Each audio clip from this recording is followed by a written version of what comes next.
春芽，春芽，你醒了呀？你快看看我，我是你哥呀！你咋这么想不开呀？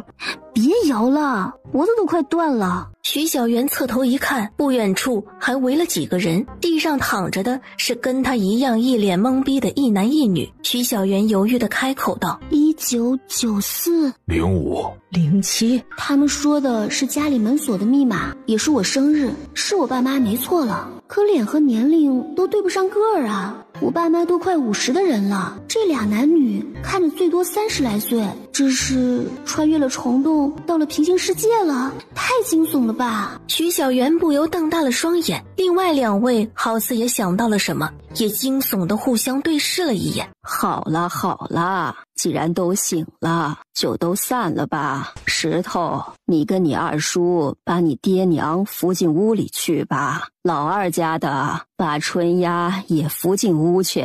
徐小媛随着声音看去，只见一位精瘦的老太太正站在不远处。老太太话音刚落，她包括她的爹娘就被几人搀扶着送进了屋子。大哥，你能不能帮忙烧点水？我想洗洗，换个衣裳。大哥可是石头自己说的，应该不会叫错吧？石头应了一声，就出门烧水去了。爸妈，怎么办啊？这怎么回事啊？啊，这我不知道啊。楠楠，你怎么变那么小了呀？可这长得跟你小时候也不像啊。大川，你也换了个人啊。楠楠，快看看妈妈是不是也不一样了？徐小媛沉重地点了点头。3人面面相觑，一肚子的问号不知道从何说起。不会是到了平行空间吧？那咱们在那边就是没了。还好我妈去年没了，不然白发人送黑发人呐。我倒不太担心，反正我们一家团灭了。那我现在就杀。我们那边的房产是不是得给我弟他们？3人同时毫无默契的自己问自己道。又是一阵沉默。刚那石头是咱家的？我们这还回得去吗？爸，你是不是赌博了？我们在这里叫啥？母女2人摇头。那我们还回得去吗？父女2人摇头。我们既然到了这里，那现在这家是什么情况？夫妻2人摇头。徐小媛有点头秃，这什么都不知道，怎么弄啊？爹娘，春丫，那个水烧好了，要不你们先换衣裳吧。说完拔腿便想跑。别走，你过来。石头闻言加快了脚步。母女2人齐齐看向徐大川。你们干嘛这么看着我呀？我什么都不知道啊。算了，先换衣服吧，这儿卫生条件看起来可不太好，生病了不知道能不能治疗呢。张兰芝之前是3甲医院的护士长，有点小洁癖。母女俩先换洗，徐大川等在房门外。此时打量起院子，院子里还有口井。不过这时徐大川瞥见了院门口角落里有只半死不活的狗。这狗是咱家的？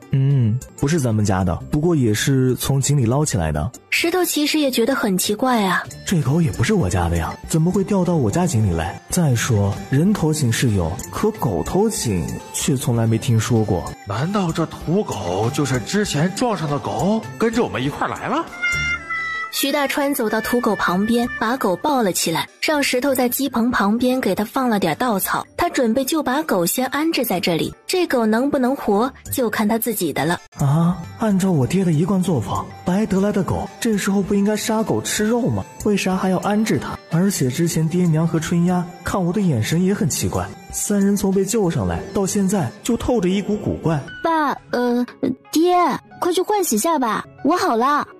来了，那个女儿啊，你呀跟你哥好好聊聊啊。说完朝徐小媛抬了下眉毛，徐小媛也朝徐大川抬了下眉，各自都懂了。我爹从春丫出生到现在从来没有叫过春丫女儿，一直是怎么难听怎么叫。心情好的时候春丫叫赔钱货，赌输了钱；心情不好的时候春丫就叫小贱货。女儿，爹居然叫春丫女儿。哥，春丫，你这是咋了？我觉得你跟爹娘好似都不太对劲啊。哥，我刚刚好像磕到脑袋了，又好像呛到了太多水，我感觉有点糊涂。那咋办？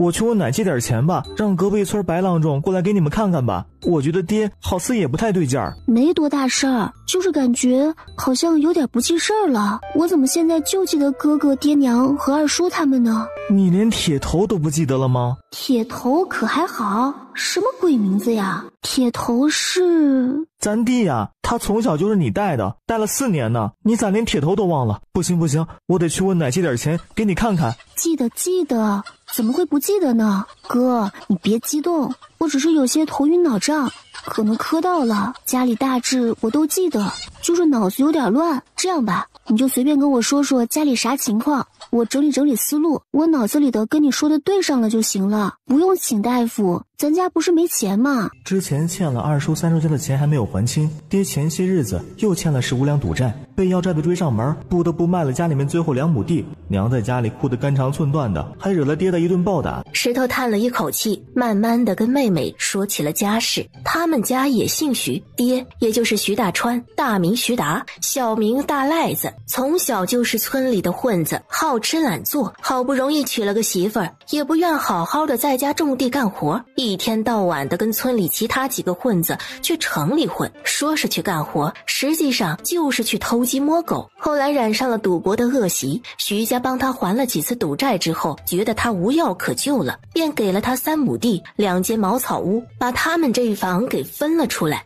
今天的事情是这样的，他们家因为他爹赌博，家里断粮2天了，奶奶便让二叔家的大小子盖头来喊石头铁头去老宅吃饭。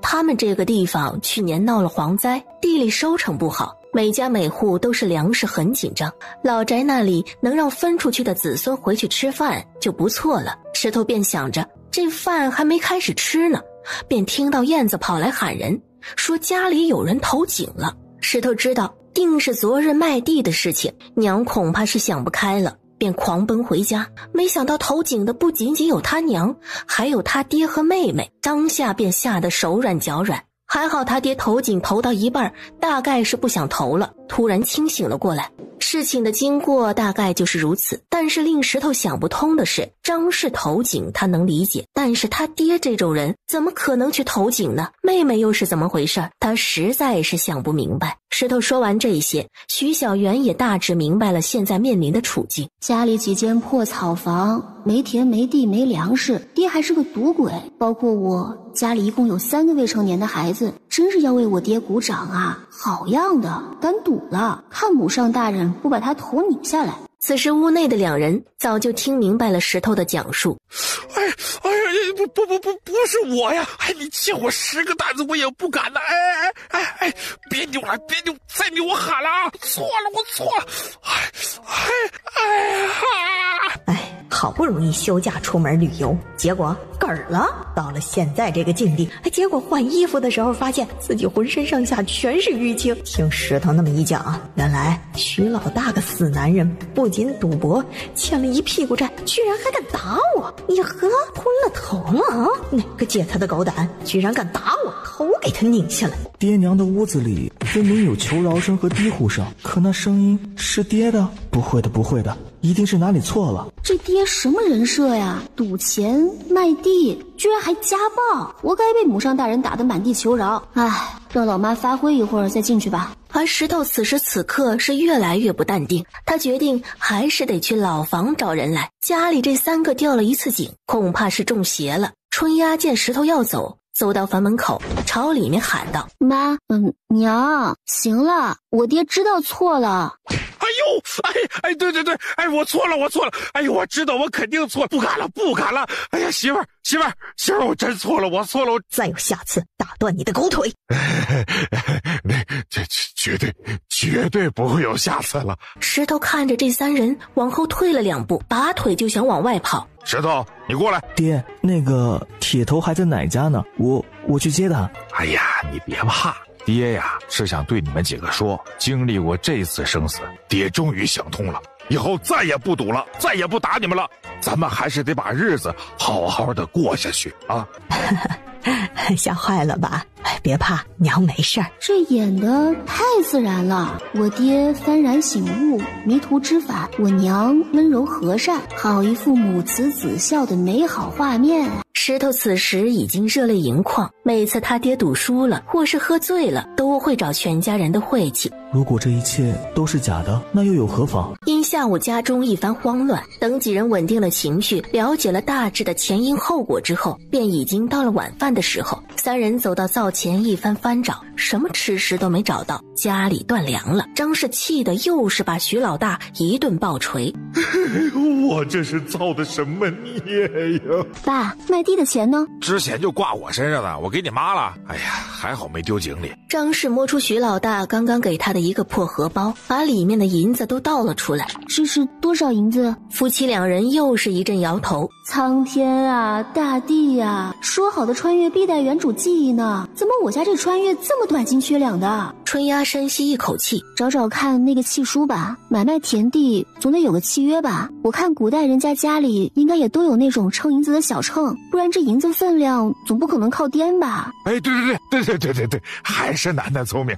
去屋里找找啊，屋里找找，总归比你聪明。说完白了他一眼，便进屋找秤了。果然在房间里找到了契书和小秤。徐老大拿了秤一称，不多不少5两。这5两银子应该就是还完了赌债之后的全部家当了，但是家里缸空盆空，啥都没有，怎么过呀？算了，先混过眼前这顿再说吧。于是3个人打算出去买点粮食，可上哪儿买去？又是一阵发愁。农民种地总归有粮食的吧？那个二叔不是说隔壁叫燕子来串门，才找了人来救我们吗？我们别人也不认识，要不然先问他家买一点儿。那干嘛不干脆问那个二叔家买呀？你是不是傻啊？二叔家不是跟你娘住一起的？你要买，亲兄弟怎么算钱？万一要是他们不收钱，你不是去要饭吗？你没听石头说吗？今天中午你俩便宜儿子已经在奶奶家吃饭了，吃多了人家二叔三叔不得有意见？他们没意见，他们总归有老婆吧？人家老婆也要有意见的呀。那什么，那个楠楠，那个你快点去找隔壁买点粮食啊！我去后面菜园子看看还有没有菜啊，挑点菜去啊！你快去啊！徐达随便找了个破篮子，落荒而逃。张氏给了春丫一角碎银子，揣着银子便出门了。春丫，你没事吧？刚刚可把我吓坏了。我没事，我爹娘也没事。燕子，谢谢你啊，要不是你，我们3个人今天都活不了了。哎呦，可别这么说，这也是巧了，我新得了个鞋印想给你，才刚走到你们家门口，正好看到你们3个，不知为啥扯在一起掉进了井里，把我给吓得呀，腿都软了。还好还来得及，你爹那样，你跟你娘也不能想不开呀。好歹你哥和你弟都挺好的，等他们大了也是你们的依仗啊。我不会再想不开了，我爹也说会改好的。我来是想找你们家帮个忙。他现在并不想跟燕子聊太多，怕说多了露馅儿，不如直入主题算了。有啥事儿你就直说，能帮忙的我们一定帮你。我家里断粮了，我想问你家买点粮食，就按城里粮店的价钱买，也不用多，能吃个几日就成。说完便把他娘给他的一角碎银拿了出来。燕子一听，这事儿自己可做不了主，他让春丫先坐，他找爹娘问问去。这娃也可怜得很，平日那徐老大对他不是打就是骂的，今天这粮买不回去啊，估计他家一来也揭不开锅，二来你说这孩子还得挨一顿打。算了，便宜一些啊，卖给他吧，价钱就按咱们卖给粮店的价钱来吧。李氏拿了粮食走到院子里，并未把粮食递给春丫，而是问道：春丫，你来问我家买粮，你爹知道吗？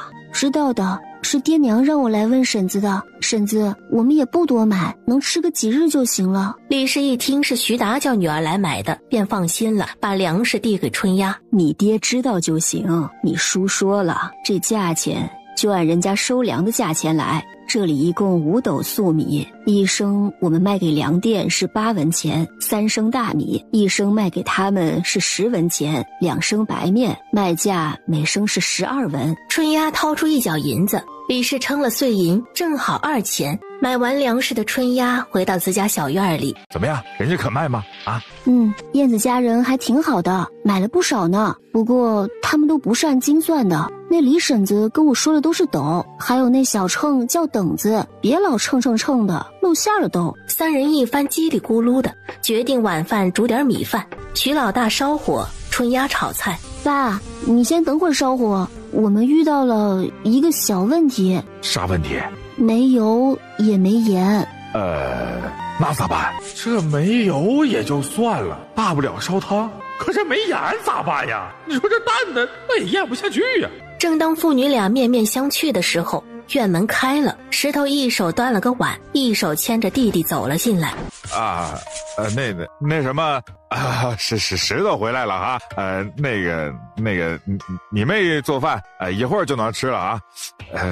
就是那什么，咱怎么没有那个油和盐啊？哎呀，太尴尬了。突然间就多了那么大个儿子。是的呀，小的那个正躲在哥哥身后偷偷看我。家里怎么没油没盐？你问我，你自己心里没点数吗？不过这等大实话他是万万不敢说的。枣没了，粮食也没了，奶叫我们拿了点菜回来。太好了，那咱就煮锅2米饭就行了，油盐明天再去买吧。爹，赶紧生火。好嘞。这人不是我爹，我爹怎么可能会烧火？这辈子都没见过他烧火，幻觉吧？一定是幻觉。回房，快点回房！这家被奇怪的人占领了，妹妹居然让爹烧火，还2米饭、干饭，开玩笑吧？妹妹肯定在说胡话。父女俩自然不知道石头内心的斗争，只见他放下菜碗，拉着弟弟快步回了房间。你们以后多督促督促我，我得抓紧学学这里的话，不然一说话就怕露馅儿啊。哎呀，根本不存在露馅儿，媳妇儿，你说的好着呢。你也别得意忘形，我看石头这孩子好像看出了什么。我也这么觉得，不过我觉得他应该不会说出去，不然刚刚去老宅他肯定会带人回来。我猜他应该没跟老宅的说什么，不过要说也说不了什么，毕竟这种熟悉又陌生，陌生又熟悉的感觉只可意会不可言传。楠楠说的很有道理。他已经决定对母女俩狗腿到底了，毕竟家里这惨样，好像最大责任人是他。饭呢只能吃半碗，不然容易撑坏。一会儿叫姐姐给你煮鸡蛋吃啊。营养不良，最好还是要多补充蛋白质，没有牛奶，鸡蛋倒是有几个。对，刚捡了3个鸡蛋，一会儿都煮了，你们3个娃娃一人1个吧啊。石头低头看着自己碗里的干饭，拼命地忍住眼泪。此时爹居然会想到给他们煮鸡蛋吃，一时心中五味杂陈。这真的是他爹吗？春丫吃到还剩最后一口，突然想到门口那条半死不死的狗来，算了，最后一口饭还是留给这狗吃吧。家里都揭不开锅了，妹妹居然拿干饭喂狗。他再看看爹娘，一个准备洗碗，一个拿块看不出颜色的抹布在抹桌子，但是他们都看到妹妹蹲那里喂狗啊。这件事儿在我们家就这么平常？石头有点怀疑，到底是不是自己有问题。愉快地撸了会儿狗，春丫回头跟在院子里洗洗弄弄的张氏说：娘，我们就叫这狗子大黄吧。好啊，挺贴切。煮完鸡蛋，天色便已经黑了，一家人摸黑擦洗了下，便各自回房睡了。咱们明天呀得去趟镇上，家里这要啥没啥也太不方便了。还不是因为你看看我身上浑身上下居然都是青的，要不是要留你干活，我分分钟打断你的狗腿。爸妈，你们说我们要是一直要待在这里了，接下去该怎么生活呀？据石头说，我们家3亩地，去年卖了1亩，前面又卖了2亩，那就是没有了呀，还剩下5两不到的银子，接下去该怎么办呢？我出去找工去，我会算盘，可以做账房。账房又不是你想当就能当的，说不定这里找工作也要走走后门，找找认识的人啊。你这个人口碑那么差，谁会介绍你做账房啊？那我去给人做苦力。你啊，苦力啊，你看看你自己现在这个样子，100斤都不知道有没有，也不知道是你扛大包还是大包扛你。你这，哎呀，那怎么办呀？那总不能坐吃等死吧？哎，我有个想法，我们学校之前放学的时候，校门口不是都有小摊儿卖葱油饼啦、茶叶蛋啦什么的吗？后来有了城管就都取缔了，不知道他们这里可不可以摆这种小摊子？摆摊儿倒可以试试，哪怕不摆在私塾，也可以去问问哪里有赶集的，或者夜市啊、早市什么的。对哦，反正只要有人买，无所谓摆哪里。那我们明天去县城看看，哪有可以买小吃的。张氏和徐达都同意明天去县城看看，不过看来还得带上石头，因为他们根本不认路。3人商定一番，便各自睡了。3人不一会儿就睡得人事不知。石头，过来看着点火，我带他们去山脚下看看。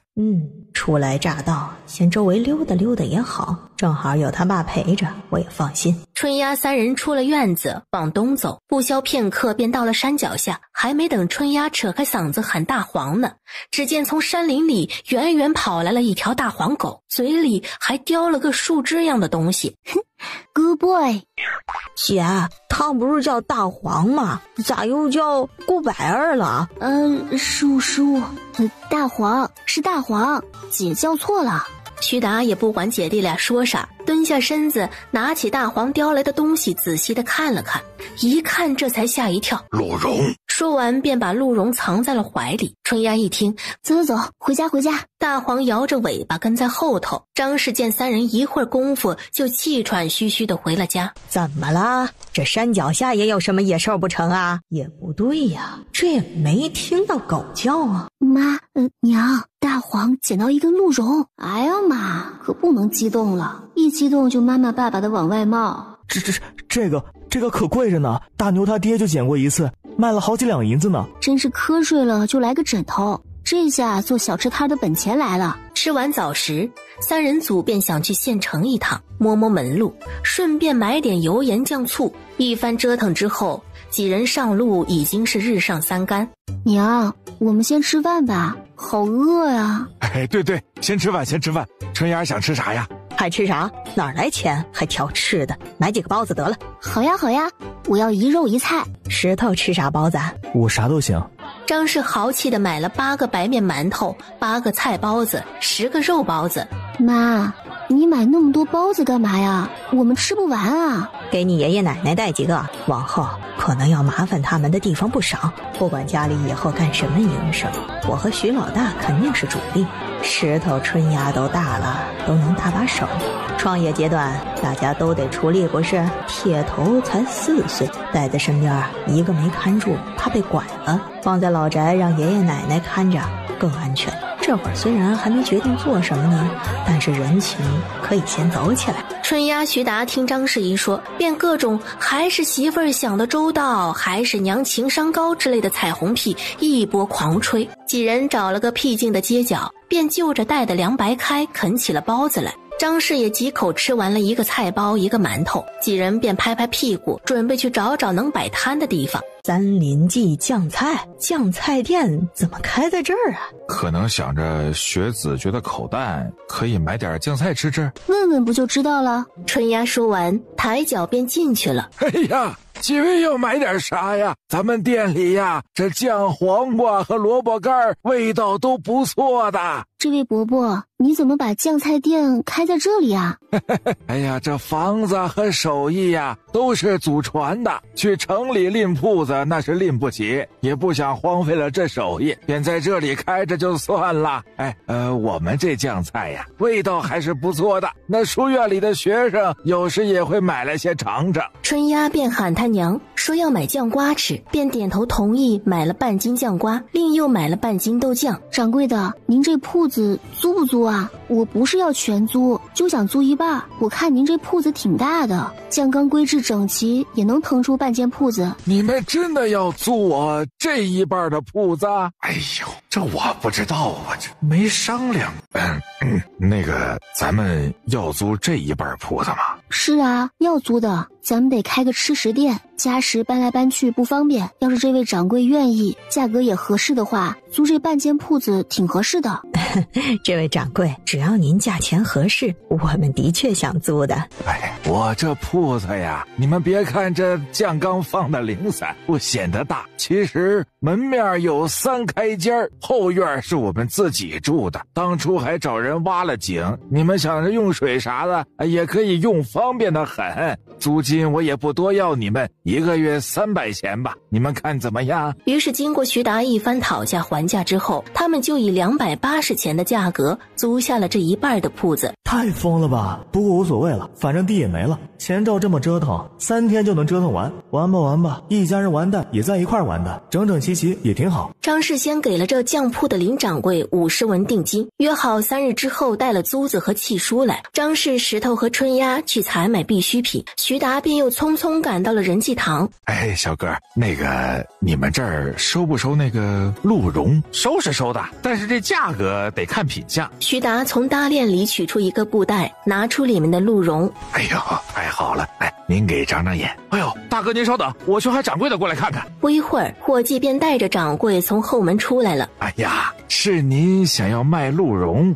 是啊，您给长长眼，这可是我们好不容易得来的。哎呦，这品相嘛倒是不错，不过这鹿茸您给到我们手里，我们还得炮制，您这鲜货的价格可能比不上炮制好的。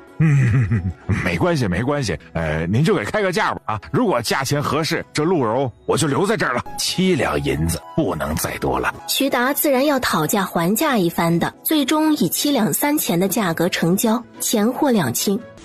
几人推门回家，张氏便打发徐达和石头去老屋接铁头。爷奶，我来接铁头回家了。你们还知道回来？卖了地倒是自在了，一整天也不知死哪儿去了。你爹是个混的，你娘和你妹连句话都说不利索，你倒也敢跟他们去，被你爹卖了都不知道。奶，我说出来怕吓着你。奶，今天出门爹还给你们带了一些吃的，孝敬爷奶呢。你又想干嘛？哎呀，这是孝敬您和爹的，这石头铁头老来麻烦你们，我跟他们娘心里也过意不去，不是？那什么，您老早点休息，我们先走了啊。说完拉着铁头就往外跑。别追了，随他们去，我们都多大岁数了，还管得了他？给你吃你就拿着，管那么多糟心事儿干嘛？也是，这个大儿子要是我能管，也不至于到今日这地步。之前管的还少啊，可又怎么样呢？还不是把家里的田地给卖了个干干净净。罢了，要作死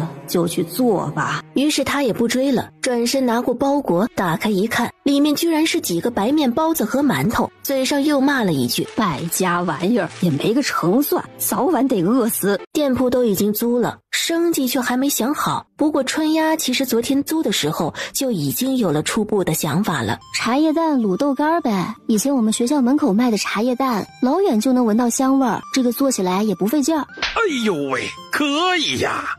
这蛋和豆干成本也不算高，哎，我觉得挺好。这2样好是好，可你们不要忘了，我们是租了铺子的，租个铺子就为了卖茶叶蛋，是嫌钱太多呀。那就再加个小馄饨好了，就每天几斤肉几斤面粉，成本也不高。再说包小馄饨可是外婆的祖传手艺，我们包的不好吃那是不可能的。行，那就这么定了，就卖茶叶蛋和小馄饨，一会儿还得去趟店里，该置办的得置办好，少不得还得搭个灶，今天搭了，过个2-3天也就能用了，再去买几张桌椅板凳之类的。哎，那走吧。我也要去。张氏肯定不答应啊，今天要去办的事儿还不少，带着个4岁的娃，万一跟丢了怎么办？爹娘你们去吧，我就在家带铁头。张氏一听便知道春丫昨天是走怕了，便点头同意了，另外还给了他点钱，让他在家带着铁头到村里到处问问谁家卖鸡蛋。哟，这不是徐大赖子家的春丫吗？你拿了个篮子，这是要干嘛呀？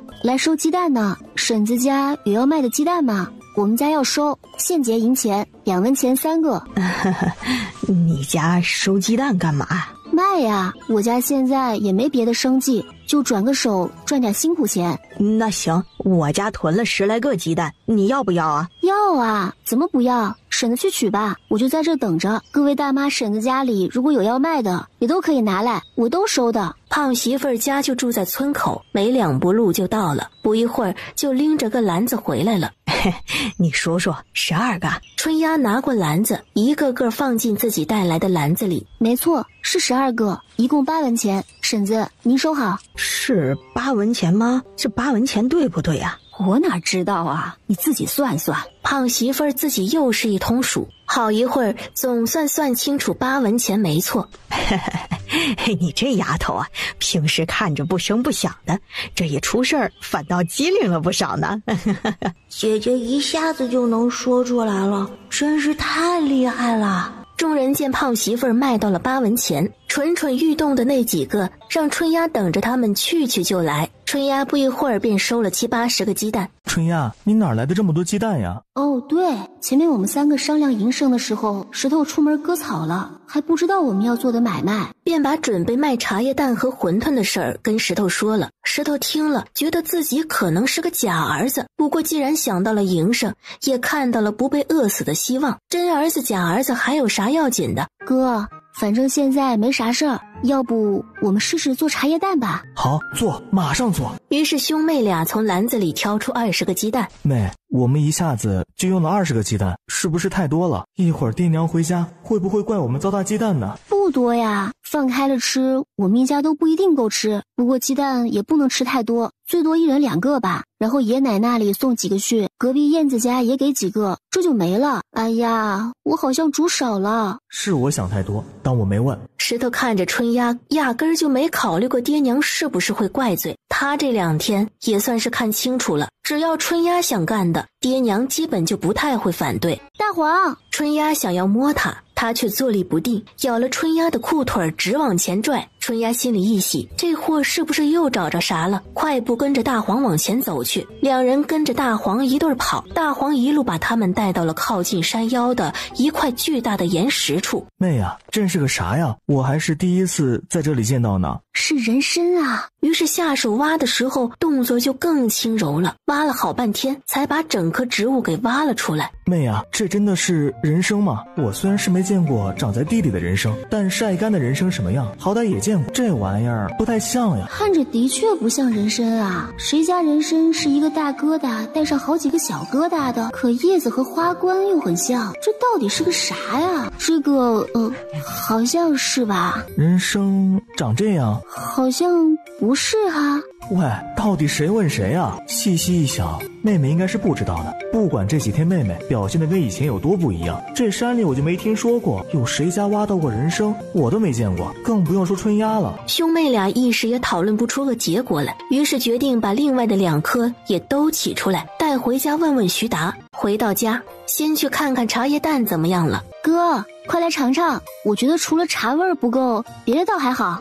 石头本想说不用，可还没说出口，便被春丫往他嘴里塞了颗茶叶蛋。好吃吗？石头呜呜的点头，好吃好吃，再没有比这更好吃的鸡蛋了。他找了个小陶罐，捡了10个茶叶蛋，舀上点卤子，让石头给爷爷奶奶送去。奶，春丫做的茶叶蛋，给您和爷爷尝尝。蔡氏接过陶罐，脸上却是一副见了鬼的表情。奶，咱们家地没了，我爹娘就想着去县城摆个摊儿卖点心。爹娘今日去县城才买摆摊的东西了，春丫就想了个方子，煮了这个茶叶蛋。如果你们觉得好吃，我们过几天就照这个方子出去卖了。石头并没有说他们租了半个店铺的事情，他怕爷奶到时候觉得爹娘没筹划。摆摊儿赚钱，你爹是个不靠谱的，你娘半棍子打不出个闷屁，他俩要做买卖。怪不得胖婶儿跟我说春丫在村口收鸡蛋，说要做买卖，我起初还不信呢，可他却说的有板有眼，还说自己卖了8文钱，原来还真是要做买卖呀。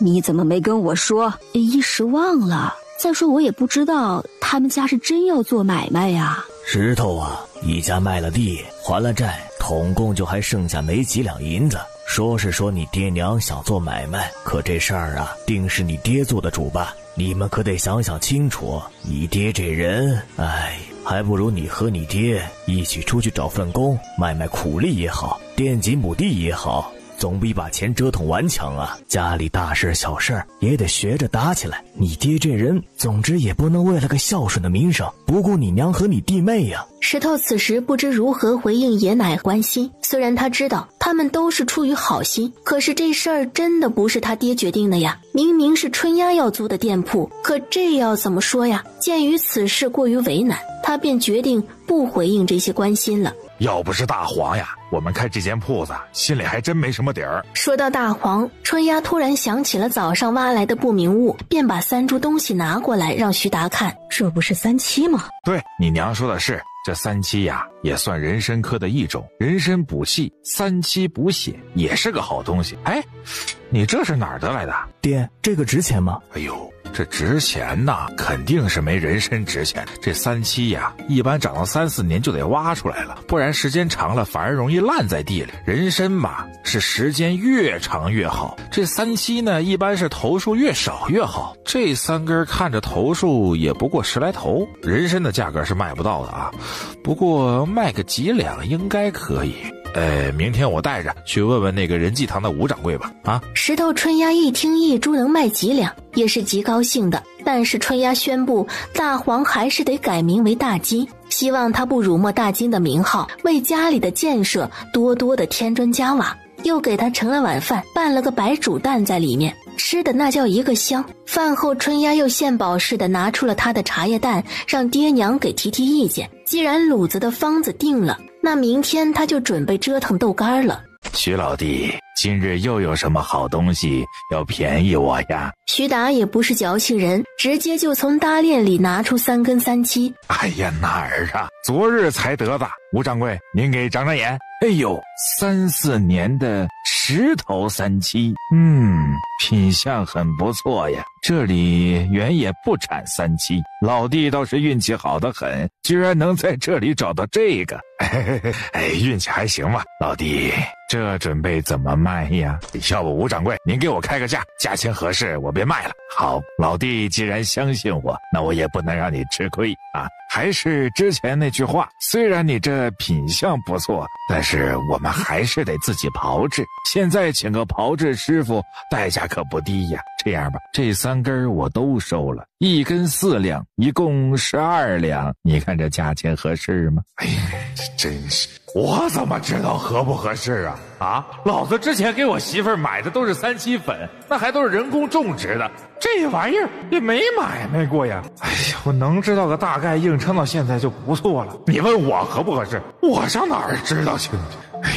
心里一急，脸上不自觉地带出几分不耐烦来。吴掌柜误以为这价格徐达不满意，便又加了2两。老弟呀，这真的不能再高了，这再高我也不好跟东家交代了。徐达想了想，便点了点头，成交了。耽误不起那讨价还价的功夫，赶紧卖了也好赶去铺子里。回到铺子里，灶都已经垒好了。娘，咱家这铺子叫啥？你们起名了吗？叫达达饮食，叫蓝方圆。娘，你这不行，你这样做着容易侵权。可达达饮食张氏也不太满意，最后还是春丫想了个，就叫春兰小食吧，反正不土不洋的，正好适合这里。张氏勉强觉得还好，徐达同不同意那根本不重要。定好了名字，3人只得又跑去订了个幌子和招牌。哎，你又怎么啦？忘买豆干了呀！我本来今天想买个铁篦子用来熏豆干的呀，一忙就忘了。嗨，哎呀，我还以为什么大事儿。咱们村儿，我记着有人家做豆腐啊，是不是啊，石头？有的，老宅隔壁叶二叔家就是做这个的，我们以前也常去买的。叶二叔每天都挑担出去卖豆腐的，他们家做的豆腐还挺好吃的。石头说完，居然脸红了。这大哥什么情况？不是在说卖豆腐吗？他到底在脸红个什么劲儿啊？要不你明天去问问他们，这熏豆干能不能做？能做的话，我们先每天定个50块。石头脸更红了，点头应了，低着头说去烧水，便躲去了灶间。我记得这叶二叔家的大女儿翠儿比我石头哥小1岁。徐达、张氏一脸了然的点头，没想到这娃年纪不大，想的倒不少。3人决定只吃瓜不掺和，一切顺其自然。第2日，徐达早早地带着全家去到老宅。奶，我们来看您和我爷爷了。看，我娘还带了鸡蛋孝敬您。才几日不见，居然说话也利索了。蔡氏又缓缓转过头，再看看，确定下这到底是不是自己孙女。是的呀，好像是的呀，应该是的吧。老宅里的人见到徐达来都觉得不是啥好事儿，李氏偷偷叫了盖头，喊他爷爷和爹回来。那什么娘啊，我们在县城的那个南门边上租了一个小铺子，准备卖小吃点心，后日就要开张了。您和爹有空的话，一起过来凑凑热闹，给我们暖暖场。你个败家玩意儿，家里通共几个钱啊？就学人开铺子，好好种地不会，出去做工又嫌累，一天天的疯子盼天塌。这卖地剩下那点钱，你不折腾光就不算完是吧？你不是说是摆摊吗？你倒是知道给他们遮掩，到时候把钱赔光了，你就当一辈子老光棍吧你。我去叶二叔家问问豆干的事儿。娘，我知道我们家这个以前不争气，都亏了您和爹拉吧。可他这次跟我保证了，肯定改好了。我们家现在也没个地，这会儿离下收也不远了，要垫地都没地方垫去。我们找的那地方也不过是人家一间铺子里给隔出来的，价格也并不贵，且那地方离书院近得很。我们在那儿待了2天，这来来往往的赶路人和放学后的学子还是不少的，这买卖应该能做的。哎呀，娘，您就放心吧，我这次一定好好干。要是再不学好，您就砍了我。蔡氏见夫妻俩一个说好话，一个说狠话，只要自己捂好钱袋子，坚决不再掏1分钱给他们，就随他们作去吧。这是要砍谁呀？徐老汉走到门口，就隐约听到了大儿子这么一句，二叔三叔也一起跟了进来。二叔徐发就试探地问了句：这是有啥事儿啊？徐达和张氏又和众人说起了这做买卖的事儿。春丫也不想再多听这些，见旁边二叔家的徐英、三叔家的徐敏正对着他挤眉弄眼，便跑过去跟他们一起说话。二妹妹，你们真准备做买卖吗？就卖之前做的那个什么茶叶蛋？是呀，好吃吗？我们不只卖茶叶蛋，还卖卤豆干和小馄饨呢。小馄饨是啥呀？好吃吗？我爹说县城里好吃的可多了，不过我一次都没去过。二姐姐，我以后能去大伯的铺子里玩吗？行啊，后日我们开张，你们都来啊！到时候我给你包小馄饨吃。我包的小馄饨那真叫一个鲜美，汤底就用大骨熬，撒上紫菜、虾皮儿和蛋皮丝，呲溜一口下去。我的天哪，好好吃呢！要去，无论如何都要让爹带着去，这是我最后的倔强。几人回到家，石头便说跟叶二叔已经说好了，每日去拿50块熏豆干。对，计划就是这么个计划。咱们家后日开张，我呢负责卖鸡蛋豆干，收银煮馄饨，石头负责端碗刷碗，春丫和孩子娘就负责包馄饨就行了。你的事情会不会太多，忙得过来吗？哎呀，听着挺多，其实没啥事儿啊，鸡蛋豆干都是卤好的，要买给盛起来就是了。其实就煮个馄饨收个钱，再说要是忙不过来，就随便你们谁来给我搭把手就成。张氏一想也是，就这么大点地方，分工就是大致安排下而已，一切的讨论都离不开实际操作不是。张氏把家里的财务情况跟众人公示了一下，目前家里的银钱差不多还剩下18两左右。春芽听完就嚷嚷着要喂狗。大金真不愧是狗中哮天犬啊，是条好狗。5文钱一碗，今日小店新开张，再送一个茶叶蛋，客官您要不要尝尝？行，那就给我来1碗尝尝。做生意就是这样，有了第1个，那第2个、第3个就容易多了。一个中午倒是卖出去了10好几碗馄饨。三山书院有口巨大的钟，待到下课的钟声响起，学生陆陆续续走了出来。徐达喊上徐发，放起了鞭炮，小小的店面一下子就被挤满了。这买卖就这么好做的吗？我好歹也算是县城跑得不少的人，可从没见过哪个小吃店生意这么好的，这简直让人有点不敢置信啊。不过无论徐发如何不敢置信，徐达他们还是提前打烊了。石头，你赶紧去你叶二叔家一趟，明天要的熏豆干多加50块，今天这豆干卖得最快。石头哪有不应的，答一声好嘞，滋溜一下便跑了。现在最重要的事情当然是盘点下今天的营收了。张氏从随身的小包袱里拿出钱匣子，3人组不消一会儿就数了出来，一共是380文，去掉成本大概赚了190文。按照今天的营业情况，徐达提出明天要再去买个陶釜，灶眼不够得再去买个陶炉，好多卤一锅茶叶蛋。不行，今天我们开业，很多人是走过路过吃个新鲜，明天那些只是尝新鲜的人也不一定会再买，更何况我们今天起码一半的茶叶蛋是赠送的，等个10天再看吧。如果一直是供不应求，到时候再提高供应量也不迟。春丫说的也有点道理，那明天还是茶叶蛋70个，卤豆干反正也便宜，增加到100块就100块吧，就这些，估计卤一锅都够呛了。这边3人组盘完了账，那边徐家老宅众人也听完了徐发他们几个你一句我一句的汇报。照你们这么说，老大家这生意能成，我看应该行。爹娘为老大操心了大半辈子，反正现在老大家看起来是还行，还是让爹娘宽宽心吧。哼，就他那尿性，不出3天早晚得撂挑子。开业第2日，春丫得在家里收鸡蛋，便主动留下了，送走了徐达他们，春丫便领着铁头去了老宅。你们咋来了？吃了没有啊？吃过了，今天我娘特地多炒了几个鸡蛋，拿过来给爷奶尝尝。要问我们家现在什么最多，那肯定是鸡蛋啊。春丫从手里拎着的篮子里拿出今早特地让张氏多炒的2碗香葱炒鸡蛋。这次就算了，以后可别拿这么多来了，留着卖吧，养家糊口也不容易。春丫铁头自个儿坐会儿，有啥话吃完再说。说完便拿起筷子往桌上杵了2下。既然爷爷都说可以吃了，那他们也就不客气了，一顿早食风卷残云。坐，说说吧，今天来又有啥事儿？我就是想来看看爷奶，顺便还想请奶给咱们帮个忙。其实也不是什么大事，就是我们家铺子现在才刚起步，我怕人手不够，要是我也去帮忙的话，家里这鸡蛋就没人收了。我就想着奶能不能帮我们收下鸡蛋，也不白让您帮忙，每月给您150文钱，您看行不行？行啊，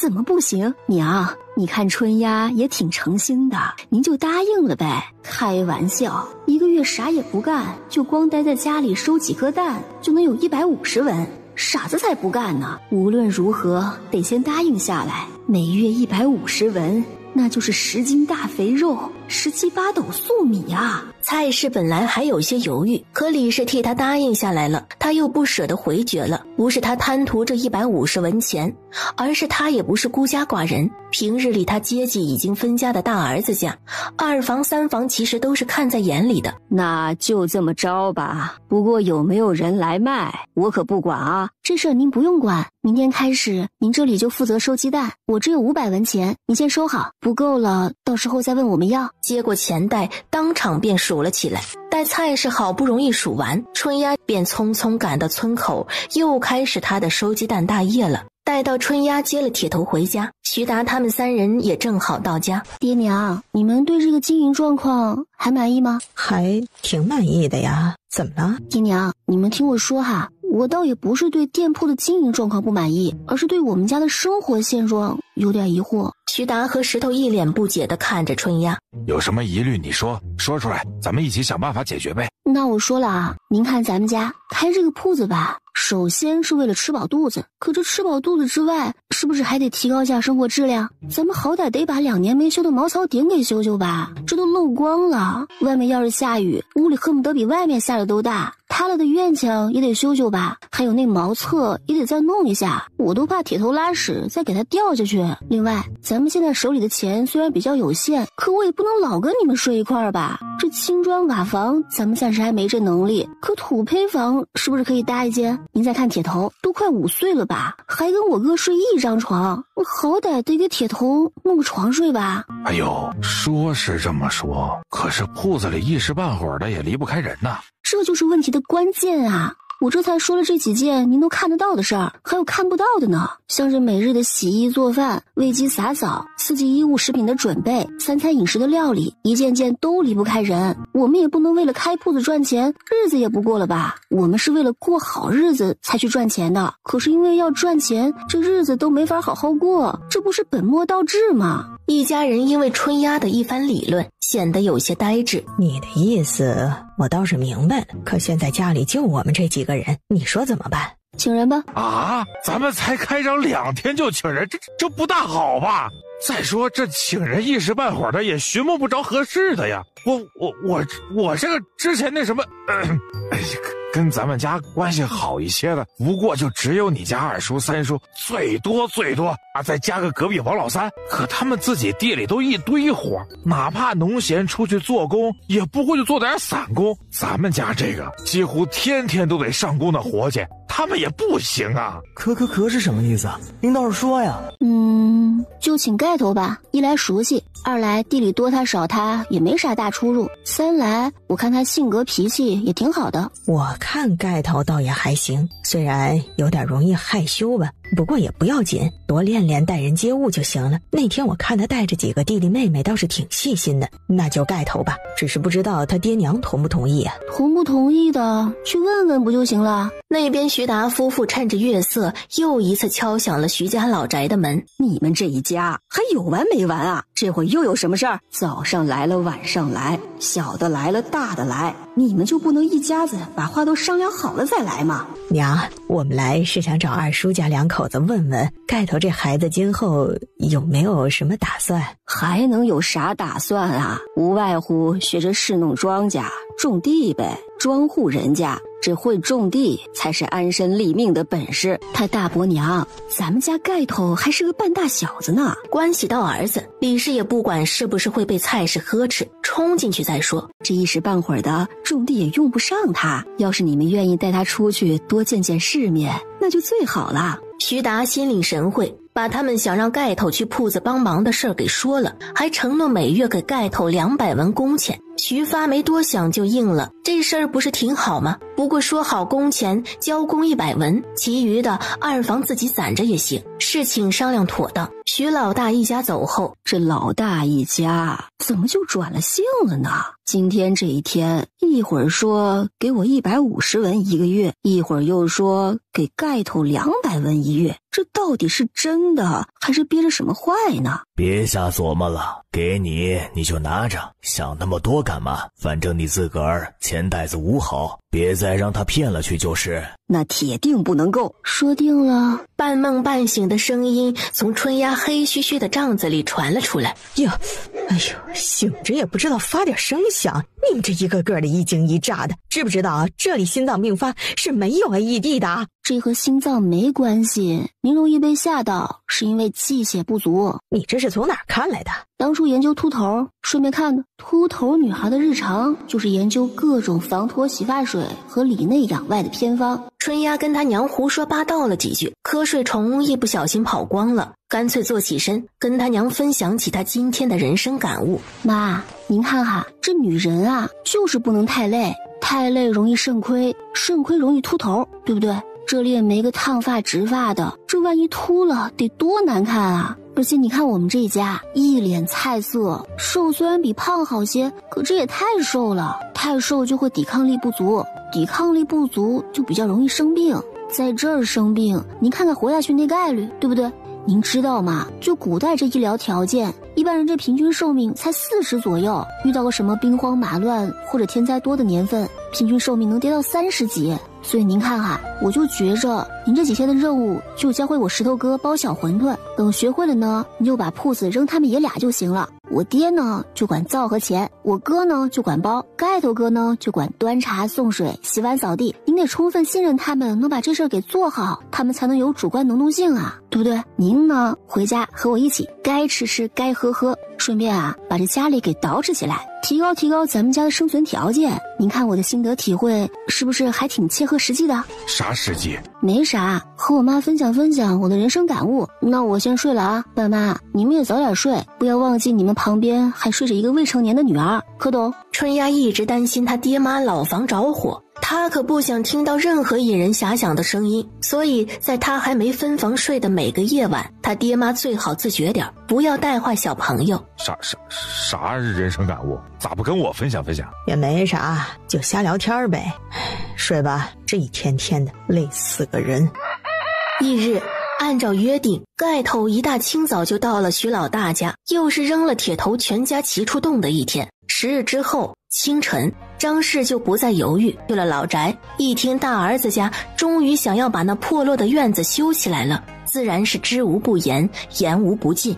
张氏把春丫讲给他听的意思跟徐老汉大致说了下，徐老汉听得似懂非懂。啥是蹲便器呀？化粪池又是个啥呀？洗澡就洗澡，咋还得特意造个洗澡的地儿呢？地上说是得用青砖或者是石板，这咋比造大屋还讲究呢？我说老大家的，你们这要求我也不太懂，不过就光说这什么蹲便器得用石头凿，那个什么浴室得用青砖铺地，还得有个灶，这可得花老些钱了。虽说你们现在是赚钱了，可也不能这么糟蹋。张氏谢过徐老汉，又说了得翻下茅草顶，最好春丫还得给他弄个房间。不过他现在手里就3两银子，不知道够不够。这样吧，你先回吧，等晚上石头他二叔三叔回来了，叫他们来你家跟你男人商议吧。那行，爹，这事儿就劳烦你们了。张氏道了句谢，便带着铁头回去了。娘，咱家钱够不够啊？要够的话，要不咱这屋顶还是铺层油布吧，省得到时候漏了修，修了漏的。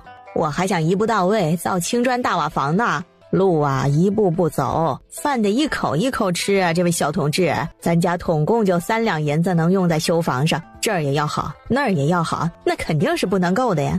娘不同意，春丫也不多纠结，想起要画图纸，才又想到家里也没个纸笔，又跟张氏提议，娘，要不咱们去趟县城吧，得去买点纸和笔，顺便再买点启蒙识字的书。我看我石头哥大字不识一个，铁头也快5岁了，按照我们那时候3岁就能学编程，5岁就会写 C 加的进度，铁头这启蒙教育可是晚了呀。哎，你说这家里怎么就这么多事儿？刚说完修房子的事儿，又得给小的启蒙，大的扫盲。我以前几乎天天加班，面对如潮的患者，都没觉得这么心累过呀。哎呦，不行，徐家的文盲或者半文盲的状态必须在我这里得到终结。明天吧，和你爹他们一起走。今天一会儿你二叔三叔他们还得来商量修房子的事儿，我给他们做2个菜，让他们喝2盅。一会儿你去叶家买块豆腐，再跟你爷说一声，让他和你2个叔叔一起来吃晚饭。春丫应了一声好的，想着这会儿反正还早，不如先把图纸给画了。不一会儿老宅几位也到了。爹，他二叔三叔，那先吃点饭菜，垫吧垫吧，再喝酒吧，不然伤身啊。吃吧。一桌子人便不再有一句多余的话，埋头就是一顿苦吃。房子的改造范围基本敲定下来。说到这个，徐老汉便问起了图纸画了没，正好溜达到桌边的春丫一叠声地说好了好了，便跑去卧房取了来。这画的是个啥鬼东西呀？这鲁班在世也看不懂好吧？你说这房子不像房子，坑不像坑，这啥呀？这是，哎呀！可是徐达又不想在那么多人面前说女儿画的不好，一时竟无言以对。徐发和徐志当然也看不懂。姐，你这画的啥呀？咋看不懂啊？浴室和茅厕呀，不像吗？我觉得我已经画得很细致了呀。你看，我连蹲坑的脚踏位上的防滑条都画出来了呀。一定不是我的水平问题，肯定是因为铁头还是个文盲，所以看不懂。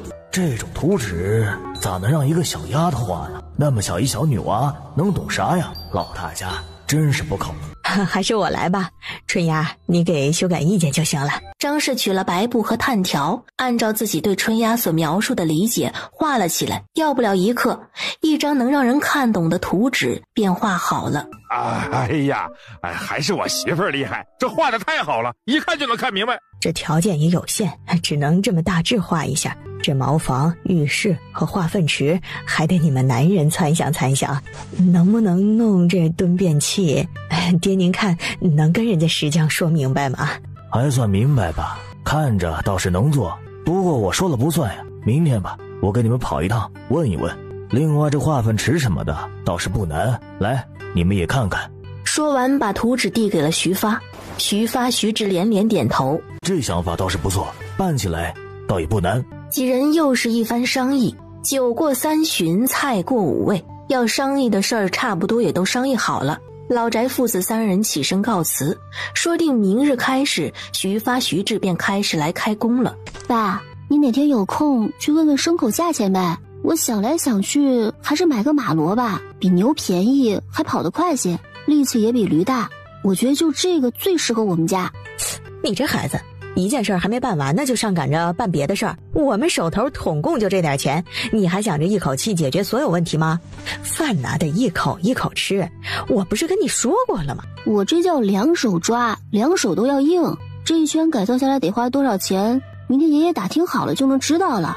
再说骡车也比牛车便宜啊，再怎么样都不会超过15两的。买了车，我爸进出还能方便些。这家里一边得弄房子，我爸也不可能一点都不管啊，一边他还得每天赶路做生意，蜡烛也经不起2头烧啊。感动到哭泣，还是楠楠最爱我了。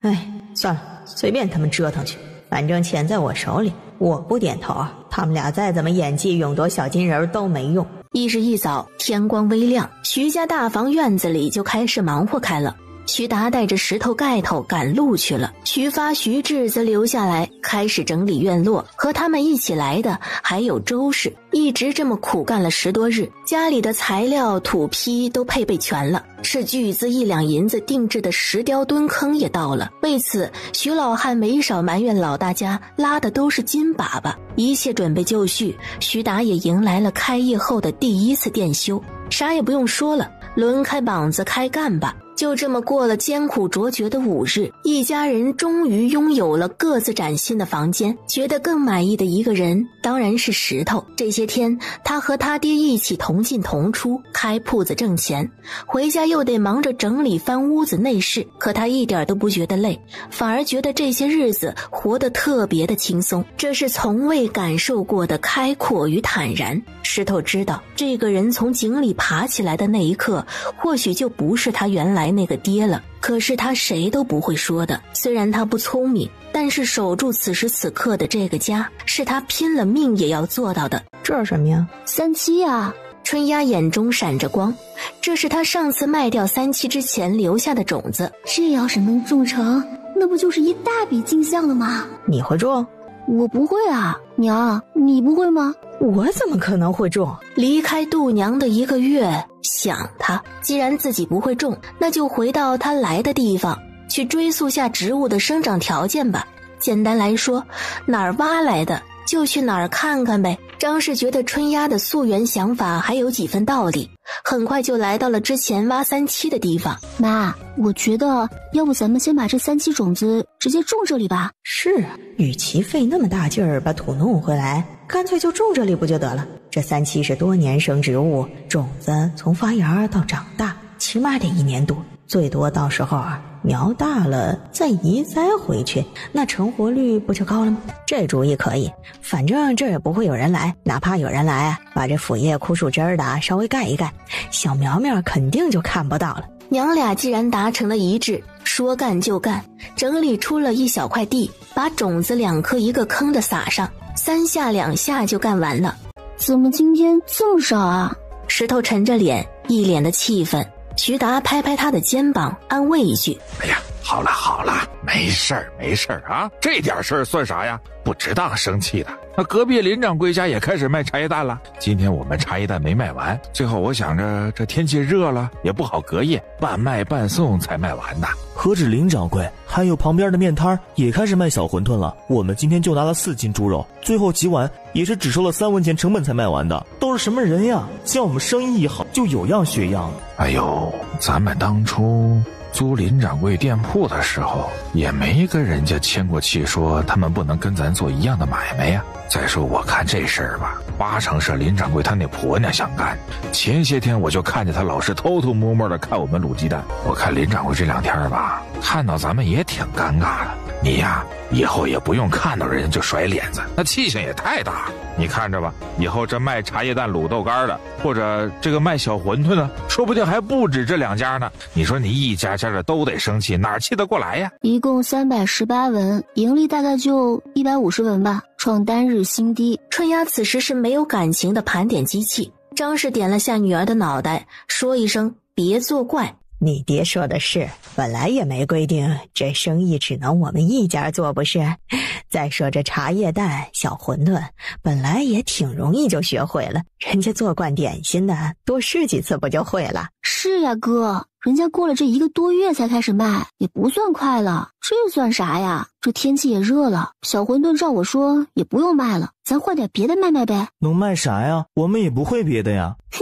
有我呀，等着。春丫下午熬了一大锅绿豆汤，不一会儿又见她从厨房拿了个碟子，里面盛了点葡萄干、蜜枣和冬瓜条，旁边还放了一团糯米饭，另一只手里还捧了个小罐子。只见她把配料都倒进了绿豆汤里，还从罐子里舀了些不明液体进去，搅和搅和，把碗推到了桌子中间。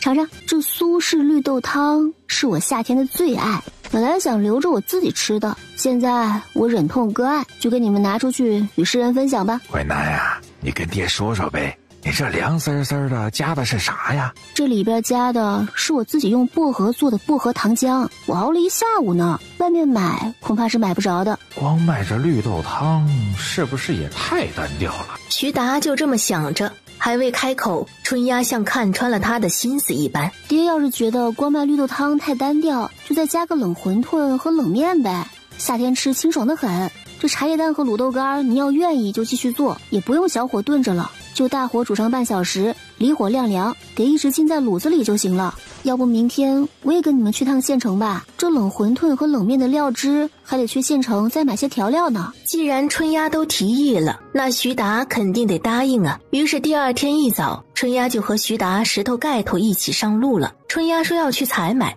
徐达便让石头跟着，两人走走逛逛，晃到了城中最大的南北货铺。你们这里可有太油？哎，有是有的，不过这价格不便宜。拿来我看看先。得嘞。小二从柜台后面的架子上取下一个小坛子，开坛，拿了个小酒提，舀了一点点出来。春丫凑近看了看色泽，问小二能否尝尝。小二有些为难，不过还是点了点头，取了根干净的竹筷，蘸了一点，递给春丫。咸鲜浓，品质很好。春丫点点头。小哥，这太油怎么卖？100文？100文一斤，太贵了吧？这是金子做的呀，不买啊！春丫，咱们不买啊！什么黑心店家？走，咱们换一家买啊！哎，谁说100文一斤了？100文一提，这酒提一提是1两，还说啥黑心不黑心的？是这姑娘自己问的太油。哎呀，你满沛丰县问问，除了我们家，还有谁家是有卖的？真是嫌贵问个屁的太油！是啊，我们来来回回说的是太油，不是酱油。可这太油是个啥油啊？我怎么看着跟酱油一样？小哥，送我个小罐子吧，我要3提。这还哪有不肯的呀？300文的生意，送个3文钱的罐子，这主他还是做得了的。妹子呀，咱家这条件不合适啊。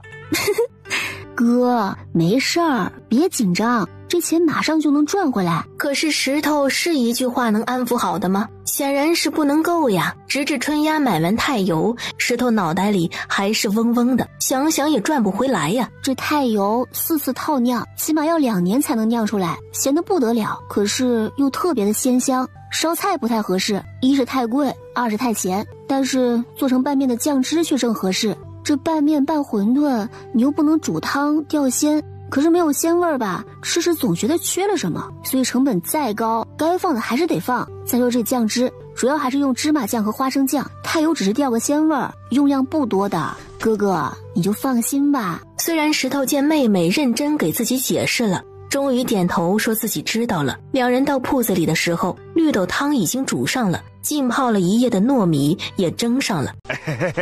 好叫几位客官知道啊，这天热了，咱们这个小馄饨不做了，吃着太热。咱们今日刚换了菜单，冷馄饨、冷面和绿豆汤都是今日新鲜做的，夏日里吃是最清爽不过。客官可要试试？那行，给我来一份冷馄饨，1碗绿豆汤。其余2位也就不再犹豫，各要了一份冷馄饨，1份冷面，绿豆汤也都要了。几人稀里呼噜一顿吃，又让徐达给多加了豆干和茶叶蛋。吃完结账。哎，我说啊，你们这冷馄饨还真不错，吃着比小馄饨还鲜美一些。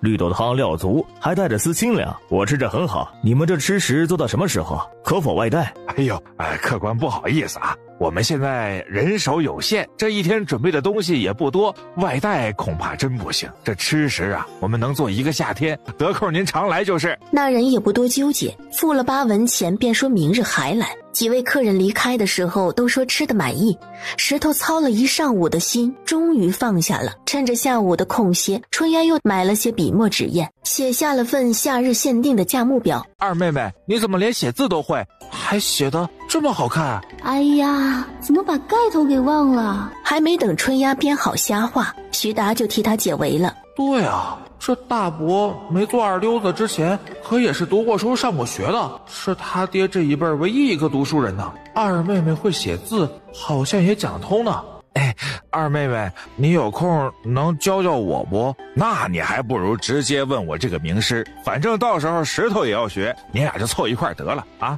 每日空闲认几个字还是可以的。盖头自然欢喜不已，那边书院放学的钟声便响了，几人也不闲聊打屁了，各自准备迎接他们每日的大客流。哎呀，对不住啊，各位，今日我们第一天更新菜单，备货不多，现已售罄，明日一定多准备一些，各位请明日再来，明日再来啊！在徐达的高声解释中，春兰小食因备货不足提前打烊了。今日换的夏日限定菜单反响很不错，徐达终于松了口气。这才什么时辰就打烊了，怎么做生意的？就真那么好吃？多好吃也谈不上吧。那你还抢？哎呀，那是因为他们都在抢呀。啊，也对，那绿豆汤还挺好喝的，凉丝丝的，冷馄饨其实也不错，这汁儿浓馅儿鲜。这到底是谈不上多好吃，还是都挺好吃的呀？哎，就还成吧，明儿你自己来试试。等等，怎么了这是？他们卖车呀。人家卖车，所以呢，跟我们有啥关系呢？是有哪位喊我吗？是我喊的。老伯，您这骡车是要卖吗？啊，对，是要卖的，你们要买吗？对，我们要买。是的，我们要买的，不过还是得看价钱是不是合适。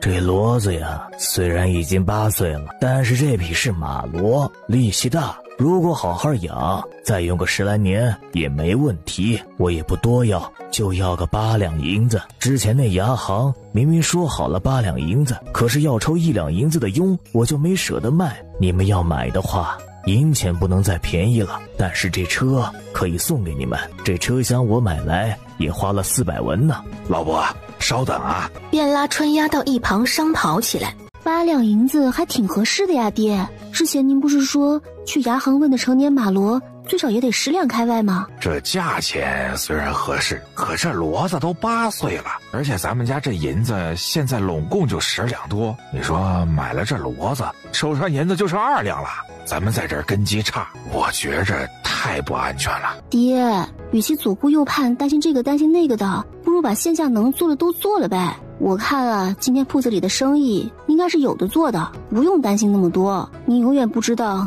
将来会发生什么，活在当下呀，爹。哎呀，有种马上就要被说服的感觉，是怎么回事？徐达提醒自己一定要稳住，千万不要听闺女瞎忽悠。再说了，这老伯说的没错呀，这马骡力气大，成年马骡养得好能干20年呢。你好好想想，8两银子就算只能用8年，那也只要1两1年，折合1个月才83文，折合1天才3文钱。您想想，现在您和我哥还有盖头哥一天哪怕只坐1趟牛车也不止3文啊。我看这骡车简直了，早买早划算啊。春丫越说越觉得自己太有道理了，最终徐达还是被春丫忽悠瘸了。当石头和盖头听到徐达跟老汉说这车他要了的时候，恨不得把眼睛都给瞪出来。不过了是吧？我早知道了。还是我大伯这真是怎么那么疼我春芽妹子啊？咱妹子说啥就是啥呀？这我奶知道了会不会打我大伯呀？这事儿我该不该告诉我爹我奶啊？哎，这位大伯啊，我们家是住在3元村的，我姓徐明达，在城南外3山书院那儿开了一个小食肆，叫春兰小食。这会儿我身上没带那么多银子，这车我肯定要啊！就是得明天才能给您钱。您看您明天到铺子方便，还是到我家里方便？那可巧了，我家就住在你们隔壁的李家村，走路不过1刻，要不现在我就把车给你赶回去。哎呀，那感情好啊！就是会不会给您添麻烦？不麻烦不麻烦，你们都上来吧，这骡子拉个500-600斤还是可以的。几人也不推辞，道了声谢便上车了。几人坐着骡车赶路，就到家了。你们俩给我老实交代，这车是谁说要买的？他。你先说，我看就是你给你爹忽悠的吧。哎呀妈，还是妈妈了解我。妈，不是娘，您听我说，这车才8两银子，真的很划算。你想啊，8两银子算我们用8年，1年1两，1月83文。停，省什么？你以前哪次买你那些驴牌、香奶奶、腊梅、拉破泥的时候不是这么说的？少来这套啊，在我这不好用。你这些呀，就只能忽悠你爹。果然，我就觉得我是被忽悠了。反正人家车也赶到这儿了，您要不买，那老头子腿可就瘸了。不瞒您说，这家是为儿子筹医药费才卖车的。徐春燕，我告诉你啊，我今天可以掏钱买下这牛车，但不是因为你说的划算不划算，或者要救人不救人呢，而是因为你们既然已经答应了人家，我不想你们言而无信。再一个啊，这个车你爹的确是用得到，就这2个原因，但是下不为例，再有下次，我可就没那么给你们面子了。待到张氏去取了钱出来，与李老汉钱货两讫，几人客气了几句，张氏便让石头送李老汉祖孙俩回去了。其实张氏今天一天在家也没闲着，把今天一天在村子里了解的孩子们的入学情况给2人细细的说了一遍。我们村里要读书的小孩也不少，可为啥没有啥族学私塾的？这个我知道。以前咱们村啊有个先生是个老秀才，我以前就跟着他念书，不过他好几年前就死了，咱们村里再也没有出过读书人，所以就没人办学了。再说咱们村吧，跟他们隔壁李家村不一样，他们李家村全都是姓李的，一家独大，什么事他们说了就算。你看咱们村啊，里长是叶家族长，村长是咱们徐家族长，除了这2位，另外还有一个唐家族长和一个赵族长。你说这怎是一个乱字了得呢，对吧？本来这请先生来村里也不是不行，哎呀，这人一多吧，事儿就成不了。反正4个族长一会儿觉着一起出钱，一会儿又觉着这族学都得放自己家祠堂，哎呀，乱哄哄的论了好几轮，不了了之了。没觉悟，都没听过说什么叫再苦不能苦孩子，再穷不能穷教育吗？办教育岂可儿戏？你够了啊！开个玩笑。不过我还是觉得，要是咱们村能办个村学、族学啥学才好。李家村虽然不远，可来回也得半个多时辰。你看我哥那么大个人了，走了都半个时辰了还没回来，更别说要去读书的，很多都是6、7岁的小孩了。你看咱们家铁头，对不对？能放他一个人出去吗？再说，要是遇到个刮风下雨飘雪什么的，那更不安全了。 3人组苦苦冥思之际，石头推门回来了。哥，路上好走吗？还行吧，就是有一小段山路不太好走，路有点窄，旁边是悬崖，走的时候得留点神。开饭吧，有什么事儿吃完再想吧。今天吃五花肉豆角焖面。几人以横扫千军之势干掉了一大盆面条。春丫刚放下碗，就听门口一声：“徐达，你是不是疯球了？”徐达认命的哀叹一声，起身迎了上去。你是地主老财还是达官贵人啊？啊，你有几个钱呀？你就买车？骨头没有4两重的东西，家里连块屁股大的地儿都没有，就学人买车，你倒是有这福气呀！啊，娘，我错了，我以后不买了。哎呀，还能咋办？认错呗。你个狗东西，还想买几辆啊？还不买了？这辆你也得给我去还了，把钱拿回来。你买骡子干嘛呀？你有地吧你就买骡子。娘，这骡车那什么，这不赶巧了吗？正好遇到那个隔壁李家村的要卖车，我跟石头盖头这不每天都要去县城搭牛车，不也得花钱吗？买辆车我们也……你们腿瘸了吗？啊，还是没长腿啊？一个个都是泥腿子，还学人买车。我就说盖头那小子怎么天天赶路还越来越胖了，感情你们这一个个都是老爷呀，每日进进出出还得坐车，你到底有没有点脑子？你儿子都那么大了，家里半亩地也没有，是准备让他打一辈子光棍啊？张氏突然被 Q 到的张氏立刻往后退了2步。你躲什么躲？你但凡能立起来一点儿，你家那些地也不会被这败家玩意全给霍霍了，如今又让他把钱全给糟蹋了，你知不知错？娘，我知道错了，以后绝对不再让男人管钱了。你看他买这车，我也不知道，以后家里的钱我都收起来，绝不再轻易花销了。不过这车早晚也得买的，当家的怕孩子每天赶路太累，影响以后长身体，每日都要坐牛车，也是一笔花销啊。您别看这骡车啊，线下花了8两银子，但是这骡子且得有用呢，用个10年8年的，1年就1两银子不到。平摊到每日不过2、3文钱，可比坐牛车省多了啊！这钱什么时候归我管了？你要真归我管，那指定是被闺女忽悠光了。还能像现在，好歹还剩下2两银。我们庄户人家田地才是立身之本，以后啊可不能这样了，好歹得把卖掉的田先买回来，再做别的筹算。走，带我去看看你买的那骡子，败家玩意儿，这一天天的也没个成算。其实这老太太吧，人不坏，就是脾气火爆，嘴太快。刚刚话里话外说的都是我们乱花钱，把该买地的钱给花了，这才气坏了。其实她心是好的，就是表达方式太容易让人误解了。算了算了，总不能让老太太一直尬在那里吧。奶，我们家弄好房子到现在，您都没好好瞧过吧？不如我带您瞧瞧我和我哥他们的新房间吧，我娘布置的可好了。说完也不管蔡氏嘟囔上，拉了他便往自己房间走去。没事儿，你别多想，你奶也不是坏心，就是那张嘴不饶人。你带你弟也去后院瞧瞧吧。等到男人们研讨完骡子，蔡氏也被春丫硬带着参观完了他们家所有的房间。这事儿就这么地吧。徐老汉带着老妻和2个儿子便回去了。哎呀，你说说，这都叫什么事儿？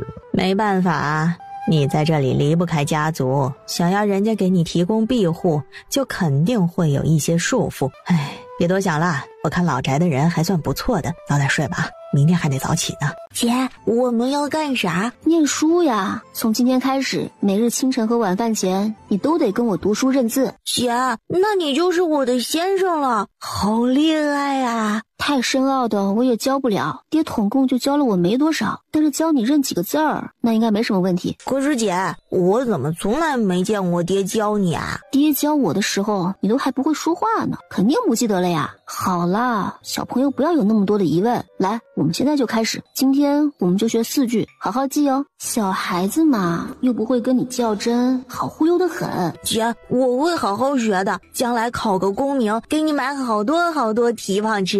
我是你媒人嘛，还要吃你好多好多蹄膀。2个人面对面坐着，一个教一句，一个点读一句，用春丫的心算计时，差不多学了20分钟。上午的学习任务就结束了，铁头就说要去找三牛玩，还没走到门口，就见三牛在他们家院子门口探头探脑。三牛哥，你干嘛呢？来玩啊！你刚才是在念书吗？是啊，我姐教我的，教的可好了，我念给你听啊。人之初，性本善，性相近，习相远。你看，我一下就会背了。春丫姐姐还会认字？是啊，我姐还会当先生呢，当的可好了。别听她瞎说，就教她几个简单的字，多了我也不会。你要愿意，每天这个时候也可以来和铁头一起学呀，我愿意的。春丫姐，这事儿他们几个小的就商量定了，因为说定了这读书的事儿，三牛连玩的心思都没了，急着回家要跟他爹娘说这事儿。那边三牛一回家，便跟他娘说了这事儿。春丫还能认字儿？当然了，我爹很早以前就教我姐了，而且我姐那么聪明，字儿也写得好着呢。李秀雅自然要当面去问问春丫，便随手去厨房拿了6、7个鸡蛋，往围兜里一兜，便往春丫家走去。自从春丫2年多前搬过来，可从没听说过她识字啊。燕子琢磨着，便也跟着去了。我听三牛说要和春丫一起学认字儿，铁头说春丫这学问是跟他爹学的啊，啥学问不学问的呀？这丫头啊，就跟他爹学了些日子，倒是不算太笨，也算能认字儿吧。这不是咱们村里也没个读书的地方，当家的又每天早出晚归的没个空，他就闹着玩要教他弟。三牛要是愿意就一起来呗，全当是一起玩了。是呀，婶子，反正我看三牛和我家铁头每日都玩在一起，每日一起学上3、4句，积少成多，说不定过年就能给您写春联了呢。既然春丫都这么说了，李秀雅还有啥不答应的？把围裙里的鸡蛋硬是塞给了张氏。春丫，我能不能跟三牛他们一起和你认字啊？可以呀，你愿意的话就一起来吧。女孩子识字儿好处可多了，你好好学，以后啊找个秀才相公，红袖添香，岂不美哉？要是不愿意，还能去做个女账房啥的。对了，我教你算学好不好？叫你乱说，看我不拧你嘴！说着便要扑上去挠春丫痒痒，院子里一时鸡飞狗跳，战局随着张氏的落败和春丫的告饶而结束。那娘，我们中午做些啥补补吧？一天天的就知道吃，我以前怎么没发现你就那么好吃啊？以前哪里敢乱吃啊，喝口水都恨不得胖3斤。我跑嘛又跑不动，想要保持就只能不吃了。可是现在，娘，你看我活脱的排骨精啊，想怎么吃就怎么吃，根本没在怕的。娘，我们吃炸鸡吧。我来这里之前已经2年没敢吃过炸鸡了，我特想吃炸鸡啊！炸你个大头鬼，哪来的鸡给你炸？我们家那俩母鸡肯定不行，太老了，只能炖汤吃。张氏无情地把炸鸡消灭在了摇篮里。家里还有点肉，要么炸点桂花肉吧，刚摘的茄子也新鲜的很，再做几个茄盒，你吃不吃啊？吃的，没有炸鸡，桂花肉也好吃的。待到张氏炸好茄盒，一大盆桂花肉还剩下3个，铁头还讨好地说：娘，快吃，我和姐姐特意给您留的。张氏好气又好笑，茄盒只给他们每人2个，可不能再多吃了，油炸的吃多了也不消化。娘，你觉得我们卖炸鸡怎么样？以前就炸个鸡翅，炸个鸡腿儿，我可能还行，但是这里卖鸡都是整鸡，我可能不太会呀。再说了，你爸那里我怕他忙不过来。方子我知道啊，咱们也不让我爹卖，咱们自己去卖。我爹那个铺子生意再好，我也怕起变数。我们当初和林掌柜签的契是租房1年，租金每月1付。但是我看上次他家因为看我们卖茶叶蛋生意那么好，自己也卖了起来。虽然说这事儿也没啥好说的，人家有人家的权利，但是我总觉得这家不太靠谱。你看着吧，过几天我们家石头大哥还得生气呢，多个买卖多条路，多个生意以防万一也好嘛。这事儿有谱没谱啊？要做炸鸡，你先得去搞鸡啊。妈，什么叫搞鸡啊？说的啥话嘛？买鸡，买鸡。好，买鸡就买鸡。那你上哪儿买鸡去啊？就继续祸害村里的鸡啊？人家肯定不愿意卖呀，都是留着生鸡蛋卖钱的。而且这鸡多是散养的走地鸡，肉质也太紧实了些。老母鸡不行，咱们就买半大不小的子鸡，先去收收看吧。不行，咱们就自己养。咱经验不足，就买比雏鸡大上1-2个月的小鸡养。算好每次的买卖数量，按量抓鸡，怎么样？妈，你看咱们家一家5口，公共存款才2两银子，咱也别怕麻烦。这会儿创业阶段，总归是多赚一点是一点嘛。你还好意思说存款才2两银子？谁干的？哎，真是一天不折腾都不行。一会儿我去村口问问吧，谁家有合适的鸡愿意卖。嘿嘿，妈，我就知道你肯定会支持我的。要是有的话，你一会儿先买俩回来，我这呢先把调料预备起来，咱们先做了尝尝味道。你黄鼠狼投胎吧，就盯着人家鸡呀蛋呀的不放。哎呀，这么一说又想吃亲子胆了。集中，注意力集中，先把注意力放到炸鸡上。春丫已经准备就绪，但等小鸡了。没过多久，张氏拎着2只不大不小的母鸡回来，这是他问胖婶家买的。没一会儿，2个小母鸡就收拾妥当了。春丫找了个钵头，把鸡腌上，等他爹回来就能开炸了。姐，爹回来了。哟，徐大厨忙着呢。爹，你一会儿试试我炸鸡的手艺 ，KFC 也不过如此了。姐，啥是可以写？京城著名大酒楼。姐，做吧，可以开始做了吗？徐达听说女儿今天做炸鸡，便留了盖头下来，说让他一会儿带一只回去。盖头自是应了。我的个妈呀，这吃2只老母鸡得用那么多油，怪不得奶老说大伯家不会过日子，这啥家庭呀？地主老财也没这么能造的呀！各怀心思的众人在观摩了春丫炸鸡的全过程后被馋疯了，张氏找来了一张荷叶，包了一只给盖头，让他回家赶紧让爷奶吃，冷了就不好吃了。徐达说一声开吃，先把鸡给分了。要说这鸡也实在很不大，几人3口2口就吃完了。怎么样，味道还行吗？太行了呀！我吃的胸脯肉都觉得鲜嫩的很，火候味道都恰到好处。你娘说你想做这个摆摊，我觉得可以做。这闺女说的，我哪有不支持的？张氏吃着也觉得味道比 KFC 也不差什么，这生意也许倒真能做做。后面大叔大婶儿，不好意思呀，咱们家今日卖完了，各位别排了哈，实在抱歉，咱们过几天还来，到时候还得承蒙各位的关照，多谢。随着春丫的抱歉声，张氏开始收拾摊位。1个时辰不到的时间，20只鸡卖的是一只不剩。张氏又选了25只小鸡，两人回家先洗了把脸。春丫提议先把账给理一下，结果发现除开问胖婶买鸡和油盐调料的成本，两人折腾了半天，基本就赚了这一地的小鸡。赚钱难呐！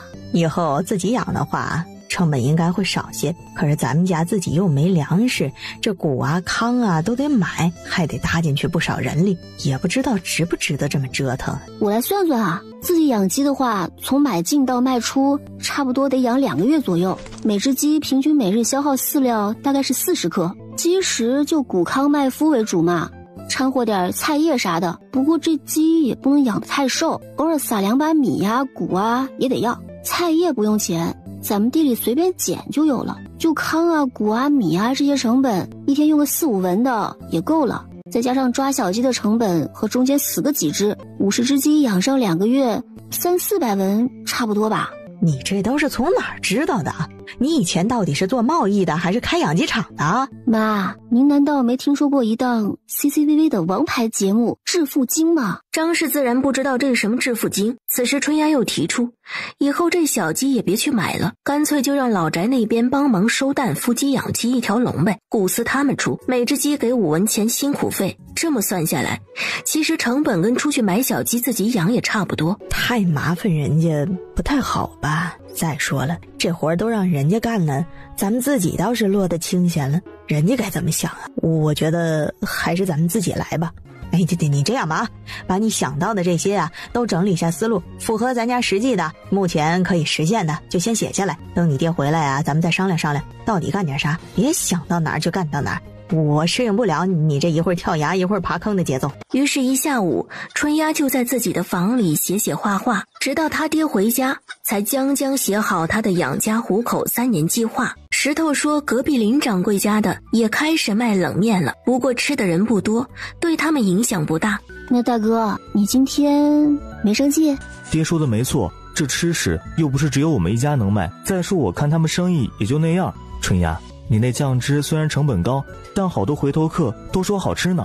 真金都要白银换嘛，大哥，以后这秘制酱汁就交给你了，可别毁了我的招牌啊。尽管放心，肯定不会给做坏的。你们今天怎么样啊？就剩这些了，卖了鸡，扣了成本，大概到手就180文吧。那也挺不错，这小鸡养大了，你们这成本就低了，能赚得更多。别着急，慢慢来啊。啥急不急的？你问问你闺女吧，一天一个主意，我是被她指使的团团转。今天还写了个什么3年计划，你也看看吧。说罢便让春丫去把她下午写的东西给拿了出来。春丫拿着她的计划表，经过春丫的一番高谈阔论，石头呆愣地看着眼前的妹妹。这说的都是啥？买铺子，买山头，养猪养鸡养鸭养鱼，盖大院子，那我们家不就变成地主老财了吗？我们家就凭我们几个人能做到吗？当然了，这么多事情光靠我们家是不可能做到的，人手不够，精力有限。所以今天娘说养鸡的时候，我就想让老宅也一起入伙。2婶3婶本来就是干活的好手，再加上他们家还有徐英徐敏，虽然年纪小吧，但是帮忙喂喂鸡啥的肯定也没啥问题。等以后咱们真的有钱买山头了，2叔3叔也能帮忙，他们呢也算多点收入。咱们这几个人也干不了那么多事儿，不管怎么样都要有人帮忙的，请谁不是请啊？肥水不流外人田嘛。这计划呢虽然啊，现在听着有些夸夸其谈，不过咱家有个目标也挺好，不管这个目标能不能实现嘛，咱一家人朝一处使劲儿，这事儿肯定不会错。春燕，这计划表就先放在我这儿啊，一会儿我跟你们娘就去老宅一趟，说说这个养鸡的事情。等到夫妻两人从老宅说完事儿回来，春丫这边已经给铁头他们上完课了，春丫自然要问问事儿成了吗？答应了，就是你爹又被臭骂一顿。这哪能叫臭骂呀？关怀啊，关怀，老人家是在关怀我们。既然事情都安排妥当了，徐家几人便按部就班地走上了他们的奋斗之路。2个月后，方圆10里的童子鸡几乎都被徐老大家给卖光了。我看你呀，现在手上有了几两银子，还是得置地。你现在这伤不伤农不农的，我怎么看怎么不踏实。有了地也不用交银子，不是吗？虽说现在呀，你们生意不错，可到底还是自己有地，心里才踏实啊。爹呀，这农田咱们家要买，现在手里这些钱估计也买不了几亩。我是想着把咱们家后面那个小荒山给买了，您抽空找山伯问问呗。山伯就是他们村的村长，也是他们徐氏的族长。哥，你是不是又想到啥赚钱的法子了？你这又是要干啥？买个荒山能种地吗？你跟你这媳妇儿，这钱赚的也不容易。我看春丫他俩每出去摆摊儿，手拿肩挑的，很是不易呀。好不容易攒点钱，可不能白瞎了。这大儿子怕不是脑子有泡吧？人家要买地，哪怕不买熟地，也得买长田吧。他倒好，想买荒山，有病吧？要荒山自己开荒去呀，还买个肾呢？咱们不种粮食，也不对，应该说咱们就在山脚下开个几亩荒地种粮食，山上我们打算种果树，再养一些鸡鸭，怎么样？大哥这说的又是甚？我们这里一年到头就产点橘子、枣子、柿子，橘子还不怎么甜，一到秋收那集市上呀，漫天遍地的橘子、枣子、柿子，2文钱1斤，还能再讨价还价，这怎么还要特地买了山地再种啊？你准备种啥果树啊？桃树吧，或者梨树，还没想好。这不是有病吗？这毛桃和豆梨吃起来也就一般，大人根本不稀得花力气上山去摘，最多也就盖头石头，几个大孩子去摘了给弟弟妹妹尝尝，好歹有点酸甜味儿。可我家大儿子还居然要去特意种了干嘛呢？别说卖了，这不要钱的都只是孩子们爱吃着玩，还不如弄点枣啥的，起码还2文钱1斤不是？有了钱就不知道怎么嘚瑟好，人买地都是往好了买，就你买个山头，听着地儿大，可种什么桃啊梨啊，能养活得了谁呀？养活满山麻雀，你倒是能逮麻雀吃。不对呀，我看你那样，怕是连个麻雀都逮不住。这咋解释呢？这会儿解释这嫁接育种，徐老汉一来也听不明白，这二来又得觉得我说胡话。这不都还没定呢吗？这事儿且得想想呢，您先别上火啊。徐达决定还是先敷衍过去再说吧，等到真把树苗给栽上了，这老头拿自己也没啥办法不是？是啊爹，这八字还没一撇呢，你急啥呀？一会儿咱们先去问一问那山地的事儿。徐发虽然觉得种桃子梨子啥的有点愁人，可他大哥他现在看着也不比以前那么不靠谱了，现在听大哥的估计不会有啥大问题。父子3人各怀心事，各自回家。徐达一回家就找来了张氏娘俩，说着买山头的事儿。这阵子家里的收入还算稳定，张氏现在手上存了差不多60两银子，可买一座山头才60两，这不太可能吧？这山头虽然只是后山旁边的一个小土坡，可再怎么小，200-300亩总是有的吧？60两，开玩笑吧？先去问问吧，问问又不要钱。徐达觉得反正他们这开荒都不要钱，说不定这山真的不贵呢。于是便让张氏给找了坛子大曲出来，拎着去了老宅，叫上了徐老汉，4人拎着坛酒，这就到了村长徐大山家。老兄弟今天怎么有空来我家串门啊？老婆子，这人呢还不赶紧上茶？咋待的客呀？这是今儿来我就想问问我们家老大呀，想要那后山旁边的小荒荒山，村里有啥条件不？这个吧，这个到底要多少钱啊？也不是我说了算的。那个小土，小山头啊，差不多的也得有个300来亩吧。按照这山地的价钱算，1亩要价2分银，要买就得全买啊。300亩的话，差不多就得个60两。对，60两。我去，果然便宜。我去，抢钱呢！这土坡子也有人要。这山地虽然1亩只要2分银子，可这要买就得全买呀。谁家没事做买这？有人愿意买那是最好不过了。虽说这价钱是定死的，但是这买卖手续得他和里长去办，这中间可有不少好处能捞啊。见徐达他们不说话，他便主动说道：你们呀也别嫌贵啊。虽说这银钱是不能讨价还价的，但是这山地下面那小池塘和山脚下那圈荒地，到时候也都能划给你们啊。那地现在看着是不怎么样，但也有个小30亩，养它个2-3年，说不定也能种熟了，不是？这说起来容易呀，20-30亩荒地开垦出来得费多少人力呀？别说种粮食了，哪怕种果蔬也得费不少种子施肥。这山地呀本就不便宜，咱们老大家什么情况明也是知道，连1亩地都没有，这也是没办法才想着买点山地，好歹能养几只鸡养几只鸭吧。这荒地呀说不定得开荒开到他孙子辈儿去。就是啊，山伯，您看我哥家就他和我那石头侄子2个劳力，石头还只能算是半个，还有春丫娘俩和铁头，让他们放个鸭放个鸡还勉强能行。这荒地咱不要的话，能不能便宜一些呀？我二哥说的是，哎呀，我要的呀，我要荒地的呀，谁说我不要啊？山伯，您看这样成不成？这山和荒地呢，我是想要的，您看能不能量的时候，你给那什么量呢？我还本以为这山就200来亩呢。说完便捧了他家带来的酒坛子递过去，在接到酒坛子的一瞬，徐大山手里便被塞上了一块碎银。还是我大侄子好眼力啊，好眼力。这山头我看也差不多就200来亩吧。过会儿我去跟里长打声招呼，这几天就把这事儿给你办喽，怎么样？比起还蒙在鼓里的徐志，徐发早就发现了徐达的小动作，顺势帮着他大哥恭维了村长几句，几人便告辞出门了。我看这山地怎么的也都不会少于300亩的，这咋就200亩了呢？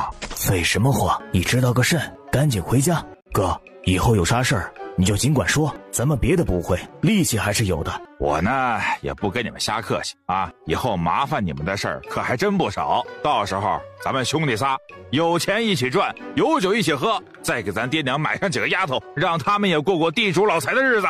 要说这村长徐大山倒也勉强算个厚道人，这收了钱就办事妥帖，不出3日，这地也量好了，这山地量下来200亩，再加上打点徐大山和里长的5两银子，一共花费了45两，就拿下了一个实际300多亩的山头，30亩地。可这么大一座山和这一大片的荒地，靠我们家几个人可咋办呀？这开荒开一辈子，这山也可能开不完呀。再说了，我和我爹大部分时间都不在家，就把这一大摊子留给娘和妹妹，铁头可以忽略不计，他们俩该从哪儿下手啊？哥，我觉得你得转变下思路。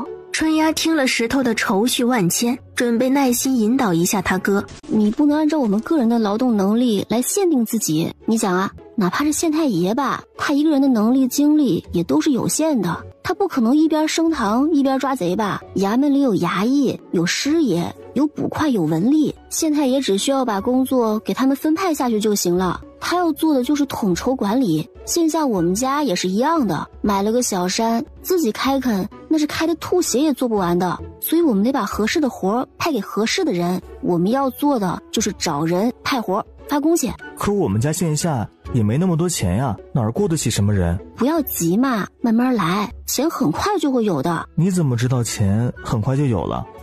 到时候你就知道啦。春丫说完便喊了大金巡山去了，铁头也吵着要一块去，刘石头一人在院子里苦苦思索。难道大金又挖到啥了？又或者妹妹又想出啥吃食了？春丫上山是想找找有什么合适的地方可以移栽他和张氏种的三七的，既然都有自己的山头了，那肯定还是种自己家山头更让人放心些。家里买了这山头，炸鸡的摊子恐怕难有精力再干下去。春丫便提议，不如把方子给卖了拉倒。客官你的请，要雅间还是大厅？给您俩找个僻静的位置。啊，都不用，我找你们白掌柜，你就说是城外春兰小食的徐掌柜找他。赶紧让进了门，上了一壶茶，就急匆匆地往后找掌柜的去了。徐掌柜今日来找我，有何事啊？嗨，今日呀是来卖方子的。白掌柜，不知道你有没有尝过安平集市卖的炸鸡啊？几日前倒是尝过一次，味道还算是可以。你问这个事？不瞒您说，那炸鸡摊儿是我跟我娘支的，我们家因为准备做点别的买卖，这个时候这炸鸡摊儿恐怕没什么精力再打理下去。我爹说您向来对吃食方子颇感兴趣，所以今日想问问您，这炸鸡方子您可有兴趣？兴趣有没有还得看你开的价，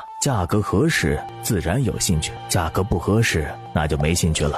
那白老板觉得什么价合适？马上要午市了，我这儿马上得忙了，就不跟你们兜圈子讨价还价了。20两银子不能再多了，你们看能不能卖？白老板开价也算干脆，见春丫对自己点了点头，徐达便道：行吧，不过我还有个条件。有什么条件你说，不过我先说好，便想加价那肯定不行。我知道我不是要加价，而是希望以后白老板卖炸鸡的话，鸡都从我们这儿拿。您有所不知，这炸鸡的肉要嫩，除了火候要掌握好之外，选择的鸡也有特殊要求，小一点吧没嚼劲儿，大一点吧又太老难入味儿。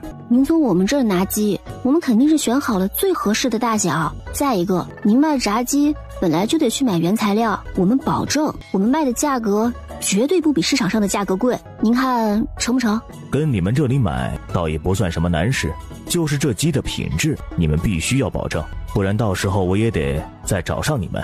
这您大可放心，咱们家都是自己孵了自己养的，肉质都是上乘的。开玩笑，正宗有机小土鸡，质量怎么会不好呢？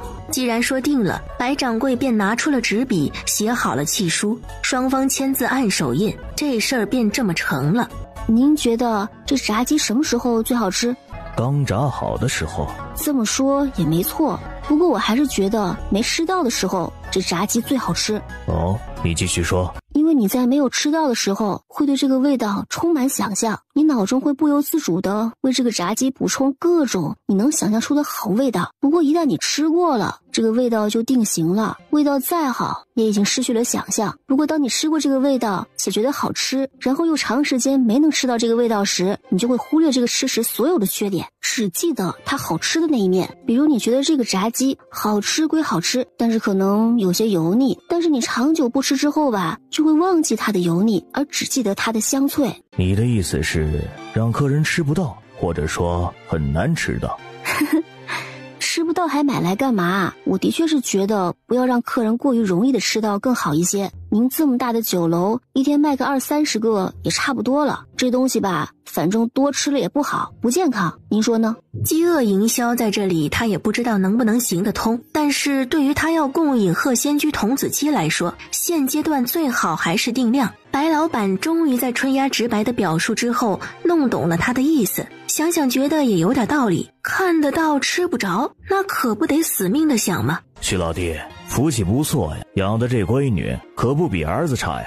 徐达一叠声地说过奖，嘴巴却咧到耳朵口，拉着闺女说去给买好吃的去。春丫趁机又把徐达的零花钱几乎给撸了个干净。各位没买到的不要急，明日开始县城的鹤仙居会开始售卖炸鸡，味道跟我们这是一样的。以后我们这摊子也不出了，以后大伙儿想吃炸鸡就去鹤仙居啊。那价钱一样吗？那香鹤居是每日都卖的吗？价钱我就不清楚了，可能略贵些吧，人家好歹也是大酒楼不是？这门脸、小二不都得要钱啊？卖的话应该是日日售卖的，你们要是感兴趣，抽空去看看呗。说完就回到了摊子后头，边给张氏打下手，边跟张氏说回家再详说，反正这事儿他们不亏。等到炸鸡卖完，三人乘着牛车回到家中，见李氏在此，春丫就大致说了下经过，然后把养鸡规模和打算也说了下。看看这老大家如今过得多红火，有春丫这小脑瓜子滋溜溜的转，老大家以后恐怕想不发财都难。不行，